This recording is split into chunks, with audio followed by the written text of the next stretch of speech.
Alfa Romeo a réussi à injecter une dose de style dans la plateforme ECMP2 de Stellantis, largement utilisée, pour créer un petit crossover électrique et hybride attrayant. Le groupe motopropulseur électrique ne plaira peut-être pas aux fans inconditionnels d'Alfa, mais la direction, la tenue de route et la nature ludique de l'Alfa Romeo Junior le feront certainement. Ajoutez à cela une autonomie compétitive, une fonctionnalité utile et un design intéressant qui le distingue de ses frères et sœurs directs de Stellantis, et c'est un choix tentant sur un marché encombré.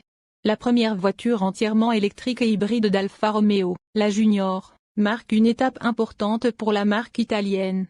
En tant que petit véhicule électrique de la taille d'un crossover, la Junior a de nombreux rivaux, notamment des marques sœurs d'Alfa Romeo sous l'égide de Stellantis, notamment l'Opel Mokka électrique, la Fiat 600e, la Peugeot E2008 et la Jeep Avenger EV. Le Junior est disponible avec un choix de 3 packs de finition. Le pack technologie comprend des phares à LED matriciels, un chargeur de smartphone sans fil et un néon électrique avec commande gestuelle et navigation, tandis que le pack premium bénéficie d'une finition intérieure améliorée, d'un réglage électrique et d'une fonction de massage sur le siège conducteur.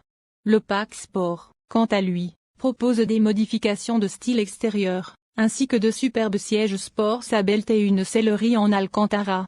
Disponible avec une motorisation micro-hybride de 136 chevaux, l'Alfa Romeo Junior est également proposé en électrique de 156 chevaux, devenant ainsi la première voiture 100% électrique de la marque. Mais là où le modèle transalpin se démarque de ses cousins de chez Stellantis, c'est par l'adoption d'une seconde variante zéro émission, développant la puissance de 280 chevaux et jusque-là inédite dans le groupe. Si l'on accepte les exclusives Maserati Grecale et Gran Turismo, Folgore, le crossover milanais s'affiche comme le modèle électrique le plus puissant du groupe Stellantis. Reste à savoir si cet Alfa compact et survolté fait honneur au glorieux passé de son blason. Pour ses premiers essais presse du Junior, Alfa Romeo a décidé de mettre en avant la virulente version Veloce qui est encore en cours d'homologation. Nous sommes alors contraints de rester dans l'enceinte du centre de développement de Baloco et ne pouvons pas amener l'auto sur route ouverte. Malgré tout, la marque nous livre accès à ses pistes d'essai, qui simulent une grande variété de terrains.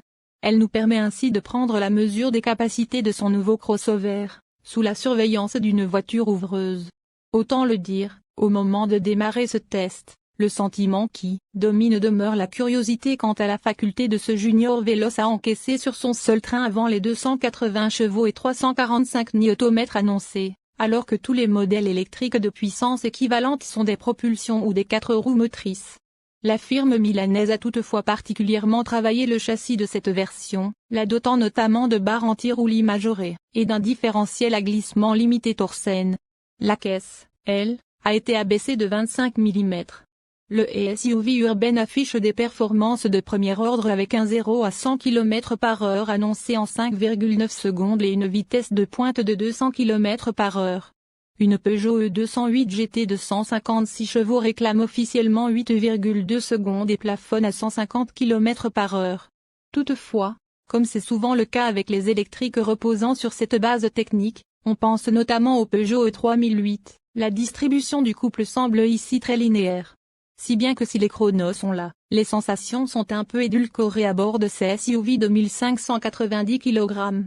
Preuve en est avec une reprise de 80 à 120 km/h enregistrée par nos soins en 4,3 secondes, dotée d'un rapport poids/puissance moins favorable, 6,8 kg pour chevaux contre 6,0 kg pour chevaux pour le Junior Veloce. Le Volvo EX35 le réclame 3,9 secondes avec son pic de puissance aussi prompt que percutant. Bien que l'habitacle de cet Alfa Romeo Junior cède naturellement à la mode des écrans, il a le bon goût de conserver une vraie personnalité, avec un design assez marqué qui permet d'affirmer l'esprit sportif de ce modèle. Ainsi, malgré l'adoption d'une instrumentation numérique, la marque a fait l'effort, contrairement à d'autres constructeurs, de dessiner un vrai tableau de bord, dont la casquette forme 2 tuyères. On note également la console centrale légèrement orientée vers le conducteur ou encore les originales buses d'aération en forme de trèfle à 4 feuilles. Malgré la présence de certains plastiques durs un peu légers, comme celui couvrant la planche de bord, la qualité de finition et d'assemblage est globalement au rendez-vous, procurant un certain sentiment d'exclusivité aux passagers. L'atmosphère sportive est encore renforcée sur cette version véloce par les nombreuses touches d'Alcantara présentes sur les contreportes, la planche de bord, le volant, mais aussi sur les très beaux sièges baquets Sabelt, qui offrent de plus un bon maintien. Aux places arrière, l'espace paraît un peu juste pour des adultes au niveau des genoux. Il faut dire que la présence des baquets à l'avant n'aide pas sur ce point en raison de leur coque épaisse. Sur les autres finitions du Junior, les sièges standards doivent sans doute se montrer plus conciliants avec les passagers du second range. Une fois n'est pas coutume, la place du milieu s'avère tout à fait praticable, avec une assise à peu près confortable, bien qu'elle demeure étroite et que le tunnel central la rende peu pratique. Côté coffre, le volume de 400 litres apparaît très généreux au vu de la taille du véhicule, sans compter qu'il propose un double fond. Comme il repose sur la même plateforme que de nombreux autres véhicules électriques classés 5 étoiles par l'Euro NCAP, nous nous attendons à des résultats similaires lorsque la voiture italienne subira son test de sécurité. L'Alfa Romeo Junior est équipé de séries d'équipements de sécurité rassurants, comme on peut s'y attendre pour un véhicule électrique dans ce secteur du marché. Le régulateur de vitesse adaptatif, l'assistance active au maintien dans la voie et le freinage d'urgence automatique sont tous de série, tandis que le pack technologique ajoute la conduite autonome de niveau 2. Le Junior est trop récent pour figurer dans notre enquête auprès des propriétaires Driver Poe, bien qu'Alfa Romeo elle-même ait obtenu de bons résultats dans le classement des constructeurs.